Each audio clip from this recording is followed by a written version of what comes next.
السلام عليكم ورحمة الله وبركاته.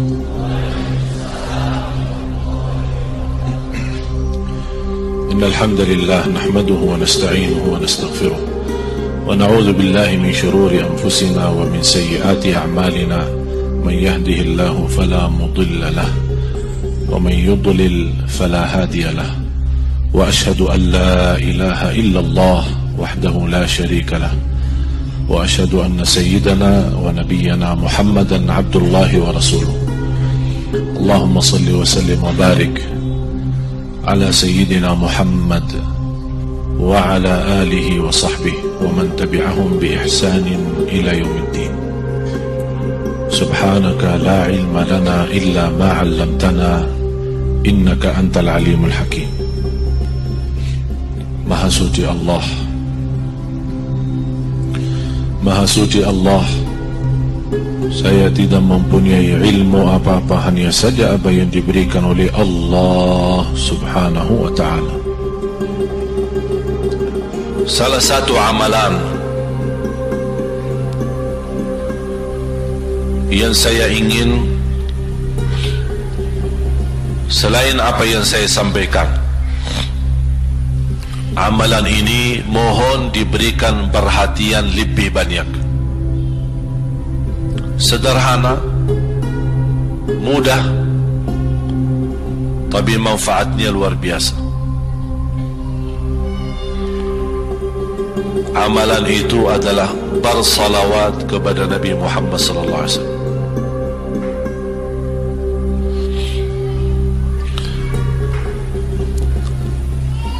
Kali ini saya tidak minta anda bersalawat seperti biasa. Saya yakin Bapak Ibu suka bersalawat,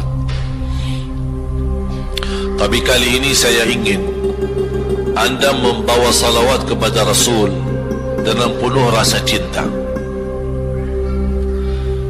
Demi Allah jamaah sekalian, tidak ada di antara kita yang bisa dan mampu membalas kebaikan Nabi Muhammad untuk kita semua. Salawat kepada Nabi Muhammad, satu kali salawat kita dapat 10 kali rahmat. Ini baru satu kali, dapat 10 kali rahmat. Nabi Muhammad menjadi Nabi kebanggaan kita, rahmatan lil alamin, termulia akhlaknya. Yang paling mulia akhlaknya terhadap istrinya itulah Nabi Muhammad sallallahu alaihi wasallam. Setiap malam saya suka minta maaf sama istri saya. Saya sampaikan, mohon maaf, saya belum mampu menjadi semulia akhlak Nabi Muhammad sallallahu alaihi wasallam. Yang termulia akhlaknya terhadap istrinya Nabi Muhammad. Makanya kata Rasulullah di hadis yang sahih,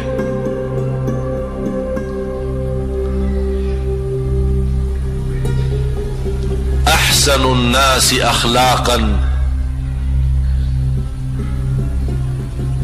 ahsanukum li ahlih. Yang paling laki-laki yang termulia adalah laki-laki yang termulia akhlaknya terhadap istrinya. Dan Rasul juga bersabda, dan akulah yang termulia terhadap istri-istriku. Nabi Muhammad itu bukan hanya dengan salawat kita dapat 10 kali rahmat, tapi kita dengan bersalawat kepada beliau dijamin kita dapat syafaat beliau di hari kiamat. Bahasa syafaat yang kita semua sudah tahu, semua berkeinginan mendapatkan syafaat dan semua berdoa mengharapkan syafaat Nabi Muhammad sallallahu alaihi wasallam.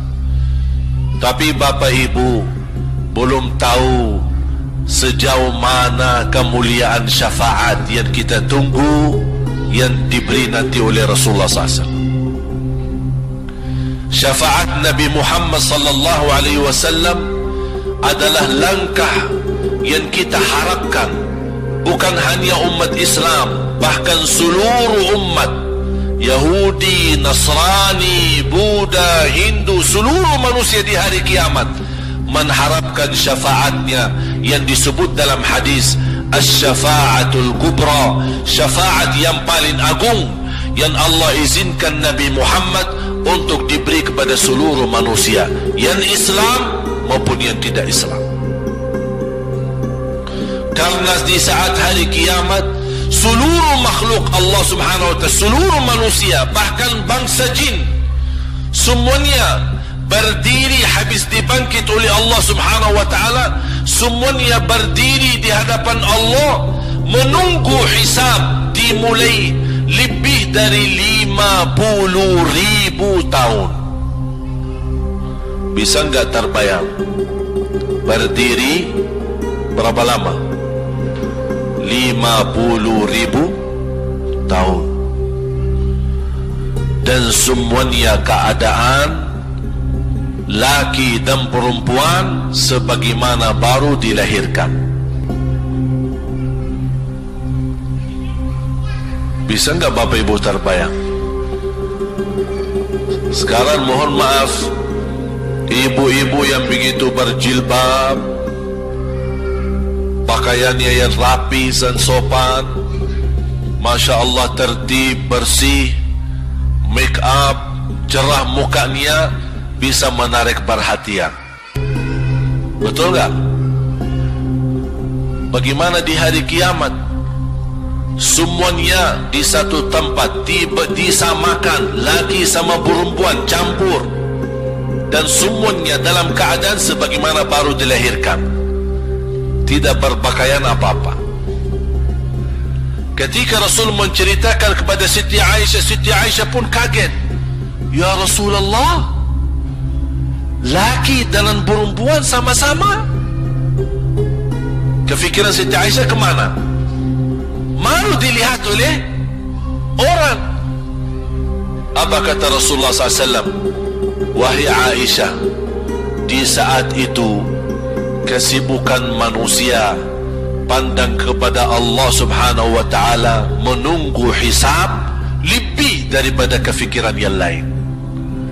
Bisa enggak terbayang? Saya yakin tak bisa terbayang. Mohon maaf, apapun kesibukannya, biarpun dahsyat yang menarik perhatian, tetap ada kesempatan masih cuci mata. Betul enggak?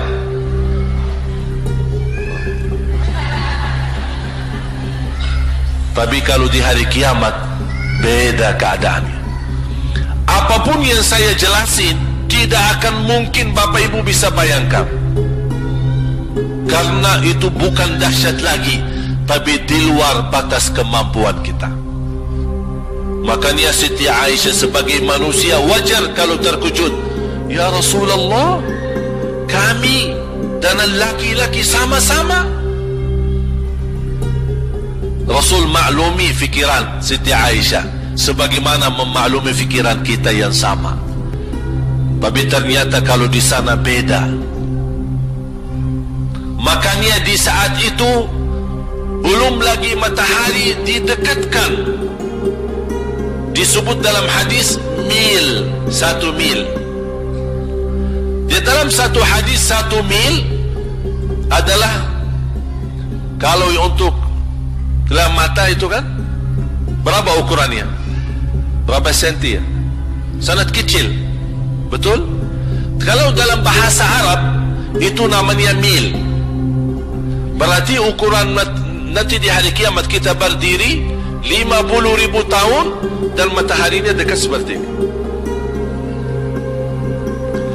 Di riwayat mil bukan yang itu maksud, tapi adalah ukuran perjalanan 1 mil. Kira-kira 1 mil cukup jauh? Sama, kurang lebih berapa kilo? 1,5 kilo? Ya, kurang lebih 1,5 kilo. Sekarang jutaan kilometer kita merasa panas. Sudah ada AC, sudah ada kipas, sudah ada hujan, sudah ada ini, tapi merasa begitu panasnya. Itu jutaan kilometer. Bagaimana kalau 1,5 kilo?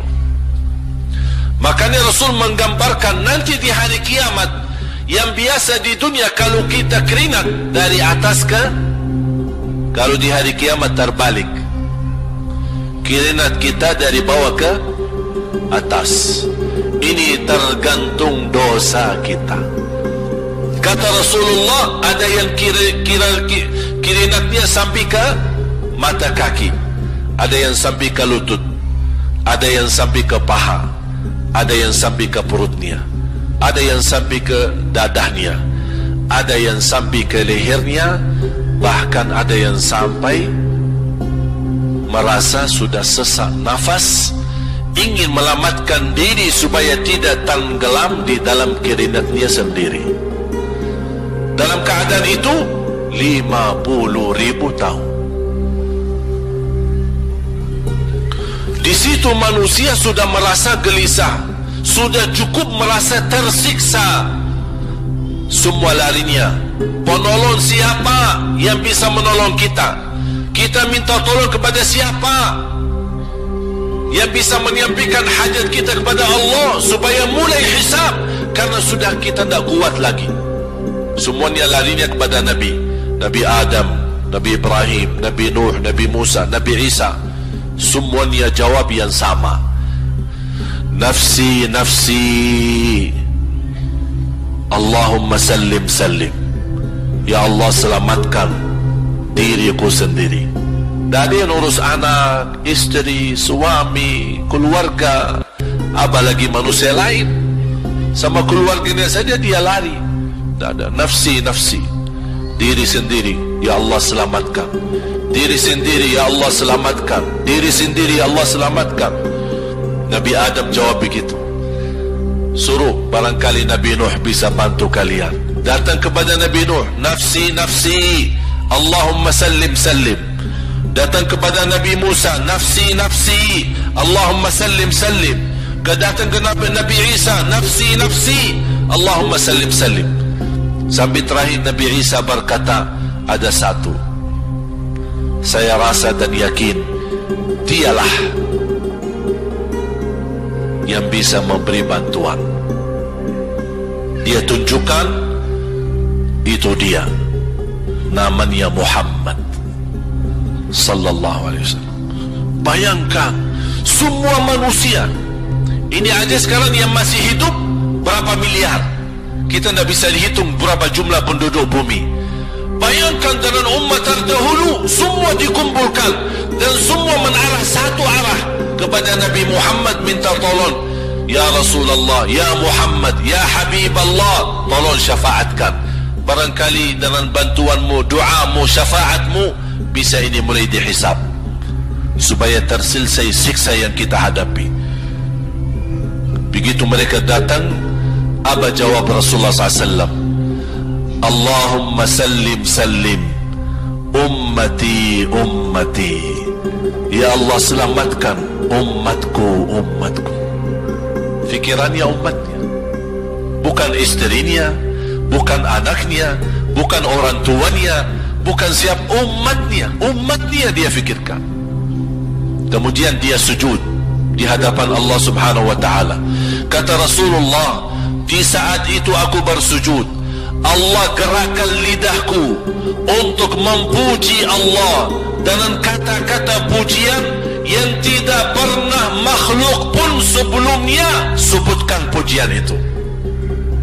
Artinya pujian yang Allah anugerahkan untuk Nabi Muhammad sebelumnya tidak ada satu makhluk pun yang bisa mengucapkan, hanya Nabi Muhammad, dan hanya di saat dia sujud di hadapan Allah di hari kiamat. Allah biarkan beberapa lama, habis itu Allah berkata, ya Muhammad, irfa' ra'sak wasal tu'ta washfa' tushaffa'.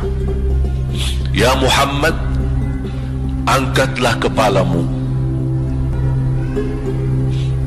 dan silahkan minta apapun, aku berikan.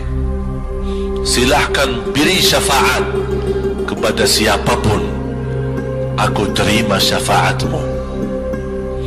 Langsung dia berkata, ya Allah, kasihan manusia, mohon segera dihisab. Baru mulai dihisab, turun kitab-kitab. Ada yang mengambil kitabnya dengan tangan yang kanan, itulah bahagia. Ada yang mengambil kitabnya dengan tangan kiri. Dia berusaha sembunyikan tangan kirinya karena dia malu kalau kitabnya diterima dengan tangan kiri. Dia sembunyikan tangannya yang kiri ke belakang. Larinya buku amalannya ke belakang dan langsung nempel di tangannya. Tak ada yang bisa lari di hari itu. Semua amalan, buku amalannya dibuka oleh Allah, dan akan Allah mulai menghisapkan kita satu persatu. Tak ada kelompok-kelompok, tak ada bendera, tak ada ormas, tidak ada kelompok, tidak ada pimpinan, masing-masing. Benderanya kita apa? Buku amal. Dan Allah manggil kita bernama satu-satu. Ibu, sini, datang. Kata Rasulullah sallallahu alaihi wasallam, yuhasibullahu al-abida laisa bainahu wa bainahu turjuman. Allah akan hisab hamba-hambanya satu demi satu, bersatu-bersatu, dan tidak ada penerjemah. Jadi tidak pakai terjemah, translate. Ya Allah, saya tak mengerti bahasa Arab, saya tidak mengerti bahasa, ya Allah, gimana ini, saya butuh translate atau acara supaya bisa bantu saya lulus dari hukum. Tak ada. Yang hakim Allah, keputusannya Allah, yang menentukan Allah, mahkamah yang dikuasai Allah, hamba di hadapan Allah, saksi semua, tangan saksi, mata saksi, lidah saksi, kaki saksi, buku amal saksi, malaikat saksi. Bagaimana kita mau lari? Ditanya oleh Allah, hei hambaku, ingat enggak di malam itu, di tempat itu, kamu berlakukan dosa itu? Seorang hamba yang masih memiliki iman, dia merasa dan ingat, dan dia merasa malu, dia tunduk kepalanya. Kata Allah, malu ya, malu, tunduk, ya malu ya Allah, malu, malu. Dan subhanallah, tanda rahmat Allah, ketika Allah bertanya dengan kita, tak ada orang lain yang bisa lihat. Supaya apa? Supaya hisab kita di antara kita sama Allah tidak terbocor kepada orang lain, supaya tidak malu sama orang lain. Allahu Akbar. Habis kita sudah mengaku diri, ya Allah, saya ingat dan saya rasa salah dan saya malu. Apa kata Allah? Waktu itu kamu lakukan dosa itu, aku tutupi, aku tutupi. Tak ada yang tahu. Kita lakukan dosa ini udah sekian tahun, ada yang tahu enggak? Tak ada yang tahu. Karena kita lakukan di saat sembunyi. Kata Allah, di saat itu kamu lakukan dan kamu tahu itu dosa, tapi aku tutupi supaya kamu jangan menjadi malu di depan keluarga atau di depan sahabat. Aku tutupi. Dan aku sekarang sudah menutupi dosamu di dunia, dan sekarang aku hapuskan dan ampuni dosamu di akhirat. Allahu Akbar. Disitulah terasa anugerah, ampunan Allah yang Maha Kuasa. Dan Allah di saat itu mampu menghukum kita. Dan kalau Allah menghukum kita, Allah tidak pernah menzalimi kita. Justru itu keadilan Allah. Tapi Allah tidak memperlakukan keadilannya, justru yang mendahulukan ampunan dan kasih sayangnya. habis selesai hisab, harus semua tanpa kecuali liwati neraka Jahannam di atas sirat. Sirat yang panjang, yang kejam seperti pedang, yang tipis sampai tidak bisa dilihat oleh mata. Katanya tipisnya seperti, subhanallah, imam bisa jalan di atas rambutnya. Kejam lagi, masuk di atas serat, terus jalan. Di saat itu ada doa yang ia melamatkan kita sampai menuju surga. Nabi Muhammad sallallahu alaihi wasallam, dia sudah duluan. Kalau Sayyidina Abu Bakar, perjalanan di atas sirat disebutkan 100 tahun.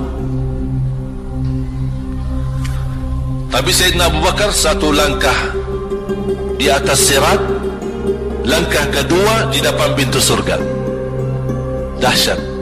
Ini Sayyidina Abu Bakar seperti itu. Bagaimana Rasul? Rasul sudah menunggu di depan. Mulai manusia satu persatu jalan di atas sirat. Dan Rasul di saat itu sibuk berdoa, Allahumma sallim sallim, ya Allah selamatkan umatku, ummati ummati, ummati ummati, sampai mereka terselesai. Sampai di situ saja. Sebelum masuk surga, ada berita gembira untuk umatnya Nabi Muhammad sallallahu alaihi wasallam. Tidak boleh ada yang masuk surga, harus berjumpa dengan beliau dulu, tatap muka, dan disediain minum yang disebut air Al-Kautsar, dan di situ banyak gelas. Tinggal kita ambil gelas dan minum. Begitu kita mau ambil gelas dan minum, datang Rasul, jangan, kamu minum langsung dari tanganku sendiri. Barang siapa yang minum dari tanganku tidak akan haus selama-lamanya. Allahu Akbar. Di situ terasa kemuliaan. Begitu kebahagiaan kita bertemu dengan Nabi Muhammad dan bisa langsung minum dari tangan Nabi Muhammad sallallahu alaihi wasallam. Bukan hanya begitu saja, bahkan Nabi Muhammad memegang tangan kita, mengajak kita masuk 8 pintu surga.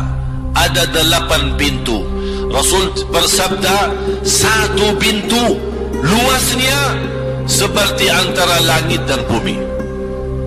1 pintu antara langit dan bumi luasnya. Dan kata Rasulullah, di saat itu akan manusia gesa-gesaan untuk masuk surga. Itu tanda apa? Banyak yang akan masuk. Mudah-mudahan kita terhitung dari yang banyak. Begitu ahli surga masuk, kira-kira Rasul berhenti, ahli surga sudah masuk, sudah aman?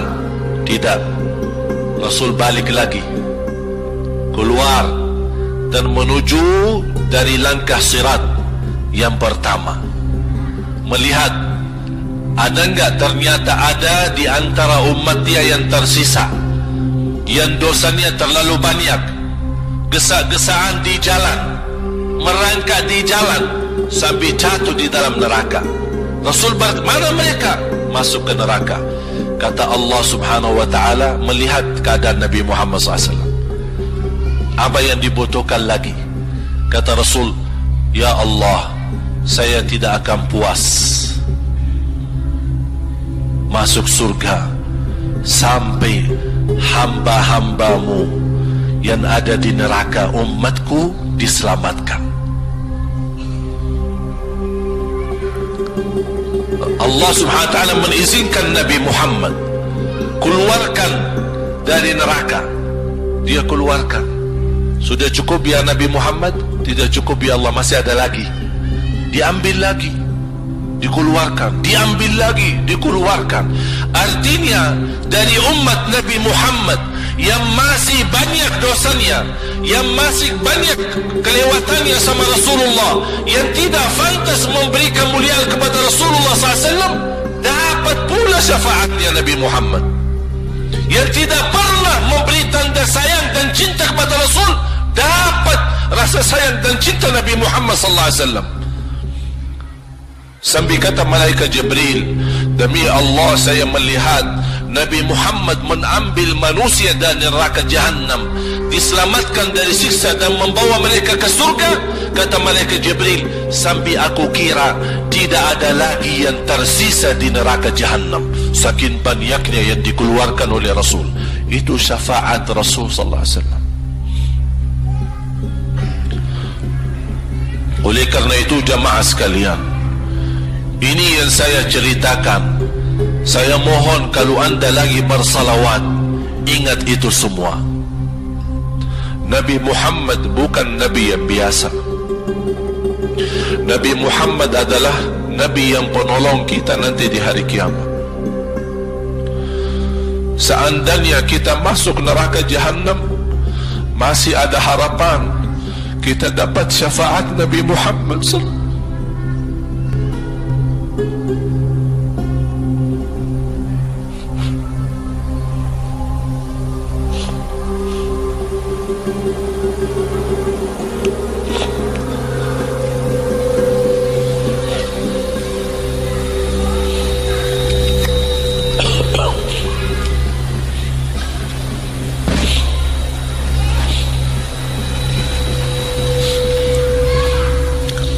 Yang masuk neraka saja dapat syafaat Rasul. Jadi sejauh mana kita bisa mencintai beliau, sejauh mana kita minat mempelajari kehidupan beliau, sejauh mana kita mengenal sunnah-sunnah beliau. Di zaman ini, umat yang paling bodoh terhadap beliau kita umat Islam. Kita umat Islam banyak hal yang tidak tahu tentang beliau, tidak tahu bagaimana perjuangan beliau, bagaimana doa beliau untuk kita, bagaimana kesedihan beliau kalau ada di antara kita yang kena musibah atau keburukan, apalagi masuk neraka. Siti Aisyah radhiyallahu anha,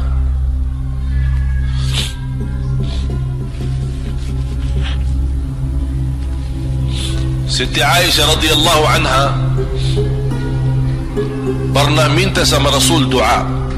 Ya Rasulullah, tolong doakan saya. Rasul mendoakan, Allahumma ighfir li Aisyah ma taqaddama min dhanbiha wa ma ta'akhkhar, ma qaddamat wa ma akharat, wa ma asarrat wa ma a'lanat. Ya Allah, ampunilah dosa-dosa istriku Aisyah, dosa yang lama, dosa yang baru, dosa yang terang-terangan maupun dosa yang tersembunyi. Siti Aisyah mengaminkan doa Nabi Muhammad dan menangis dan bangga dan senang. Saking senangnya, saking bahagianya, dia tertawa. Sampai Rasul melihat Siti Aisyah. Senang wahai Aisyah? Apakah kamu senang dengan doaku? Kata Siti Aisyah, bagaimanakah aku tidak senang? Aku justru merasa bahagia dengan doamu untukku ya Rasulullah. Apa kata Rasul? Ketahuilah wahai Aisyah, ketahuilah doaku yang baru ini untukmu, itulah selalu doaku untuk umatku di setiap salat. Itu doa Nabi kita buat kita. Setiap beliau salat mendoakan kita, ya Allah ampuni dosa umatku, dosa yang lama, dosa yang baru, dosa yang sembunyi, dosa yang terang-terangan. Setiap salat itu doa Nabi kita, Nabi Muhammad SAW untuk kita semua. Apa yang diminta oleh Rasul? Rasul tidak minta banyak dari kita. Salah satu yang diminta oleh Rasul, dan memohon satu itu berbanyak, itu satu-satunya yang Rasul minta banyak. Selain itu Rasul tidak pernah minta banyak. Satu-satunya Rasul minta banyak apa? Salawatlah kepadaku, berbanyaklah salawat kepadaku. Mengapa Rasul minta berbanyaklah salawat kepadaku? Kenapa tidak minta amalan yang lain untuk dibanyakkan salawat atau amalan yang lain? Mengapa hanya salawat? Rasul berpesan berbanyaklah salawat kepadaku karena Rasul tahu dengan kita berbanyak salawat kita akan dijamin dapat syafaat beliau, dan itulah beliau yang diinginkan. Bukan hanya dapat syafaat, bahkan Rasul sendiri bersabda, aqrabukum minni majlisan yaumal qiyamah, yang paling dekat kepadaku hari kiamat yang paling banyak salawat kepadaku. Bahkan berita gembira bagi seorang hamba umat Nabi Muhammad SAW, akthiru alayya minas salati yaumal jumu'ati wa laylataha fa inna salatakum tablughuni haitsu kuntum. Ini keistimewaan khusus, kelebihan amalan yang utama, bahkan yang terutama di hari Jumaat dan di malam Jumaat. Fokus hanya bersalawat kepada Rasul. Mengapa? Karena Rasul yang berpesan, Rasul yang minta. Rasul berpesan, berbanyaklah salawat kepadaku malam Jumaat dan hari Jumaat. Mengapa ya Rasulullah khusus hari Jumaat dan malam Jumaat? Karena salawat kalian Allah sampaikan kepadaku. Kata guru saya, barang siapa yang ingin Rasul kenal dengan dia, berbanyaklah salawat kepada beliau, karena langsung nama kita akan sampai. Ya Rasulullah, ini salawat bapa dan ibu dari Bandung, kan sampai.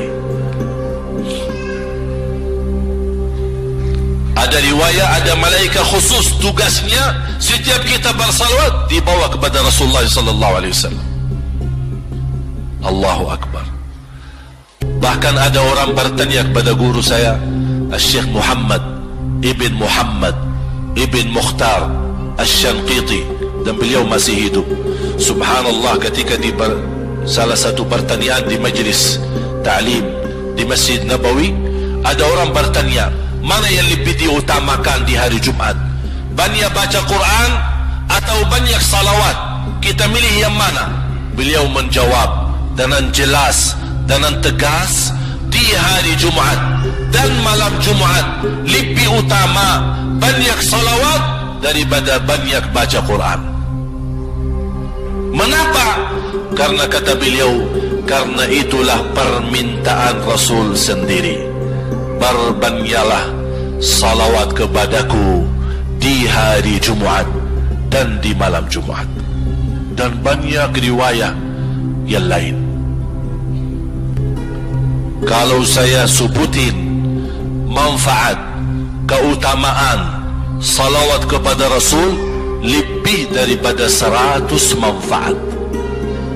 Menghilangkan kesusahan, memberi kemudahan lunasi hutang, menyembuh penyakit, menjamin ampunan dosa, mendapat 10 rahmat, mendapatkan syafaat Rasul, posisi kita semakin mulia. Setiap kali kita salawat semakin naik darajat kita.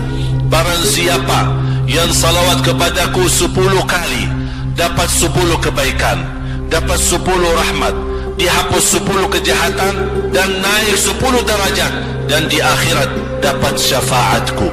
Luar biasa. Hadis yang terakhir,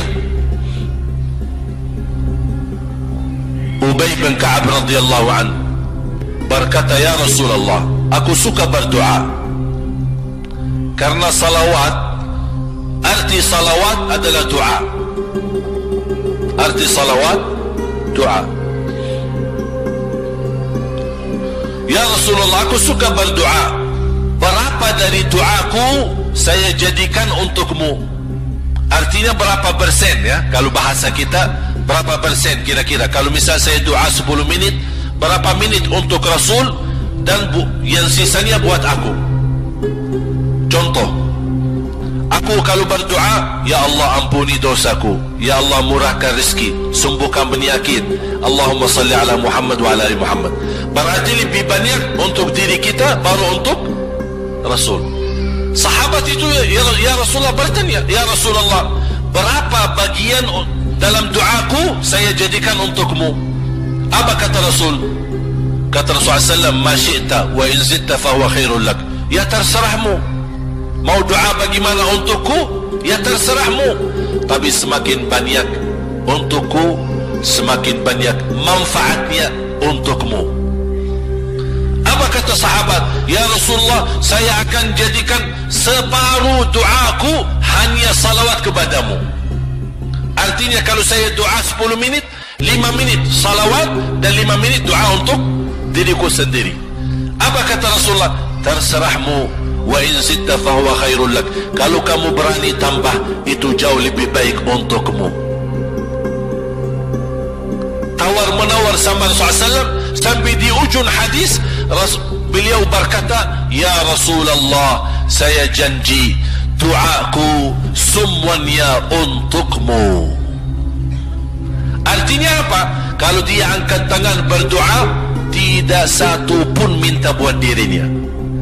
Bismillahirrahmanirrahim. Allahumma salli ala Muhammadin wa ala ali Muhammad. Allahumma salli ala Muhammadin wa ala ali Muhammad. Allahumma salli, sampai selesai. Tidak minta ampunan, tidak minta rezeki, tidak minta sehat, tidak minta keturunan, tidak minta apa-apa. Hanya fokus dengan salawat. Karena dengan salawat, apa yang kita niatkan terkabul.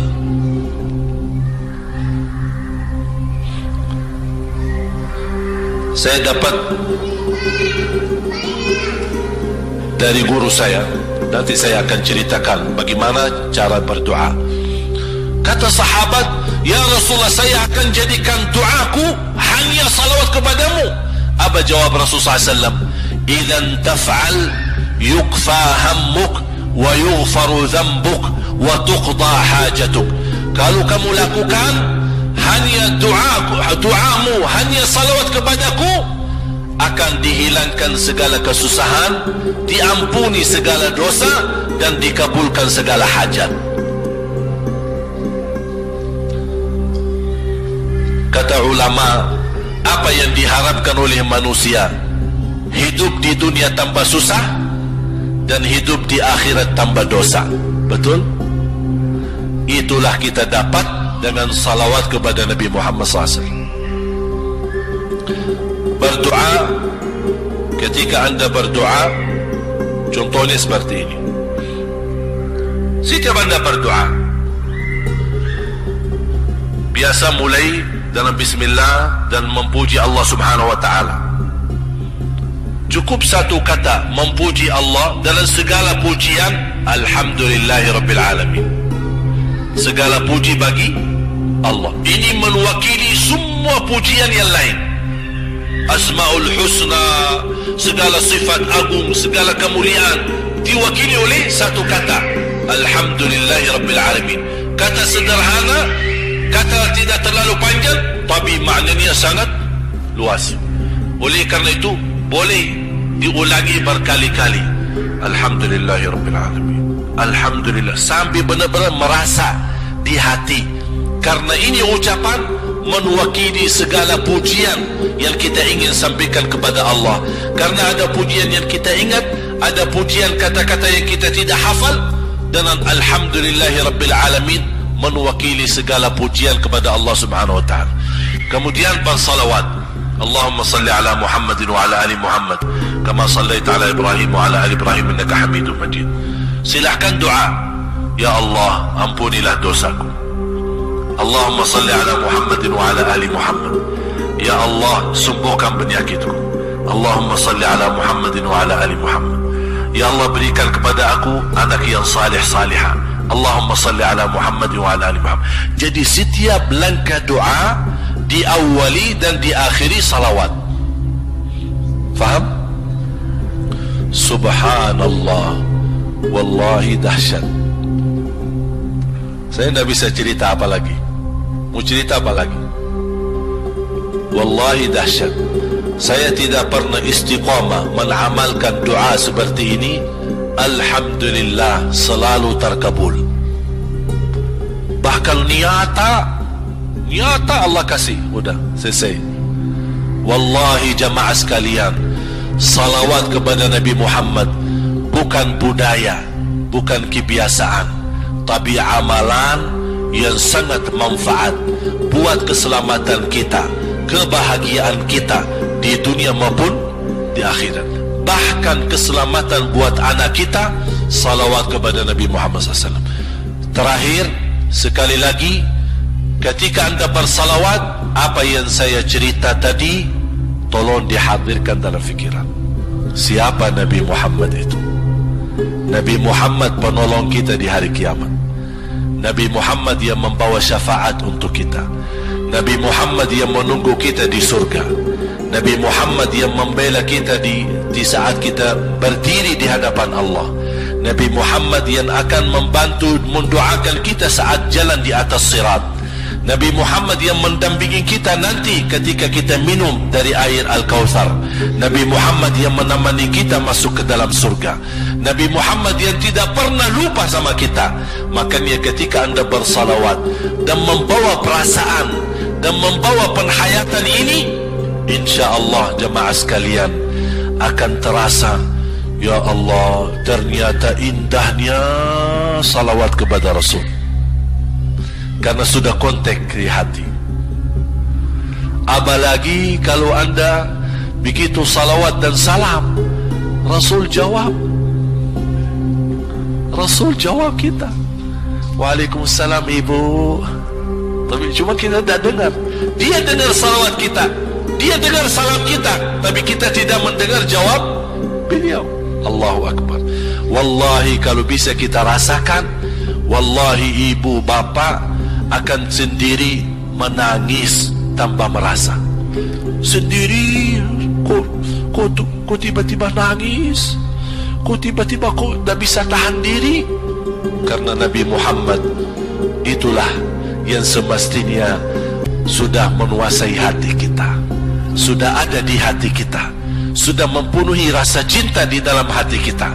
Makanya kata Rasulullah, tidak sempurna iman seorang sampai dia mencintaiku lebih dari ibunya, lebih dari bapaknya, lebih dari anaknya, lebih dari hartanya, bahkan lebih dari dirinya sendiri. Baru sempurna imannya. Bagaimana kita bisa mencapai kesempurnaan iman seperti ini? InsyaAllah dengan bersalawat, dengan membawa perasaan, membawa kehadiran cerita-cerita yang sama-sama kita pelajari, baru akan terasa di dalam hati posisi Nabi Muhammad akan semakin besar, semakin mulia di hati kita. InsyaAllah semakin mulia di hati kita, InsyaAllah akan semakin semangat beribadah, semakin semangat mendekati, semakin semangat mempelajari, dan semakin InsyaAllah menjadi baik di mata Allah dan InsyaAllah baik di mata manusia. Amin ya Rabbal Alamin. Mudah-mudahan Allah terima segala amalan ibadah kita. Mudah-mudahan Allah memaafkan kekurangan dan kesalahan kita. Mudah-mudahan apa yang saya sampaikan bermanfaat. Kurang lebihnya mohon maaf.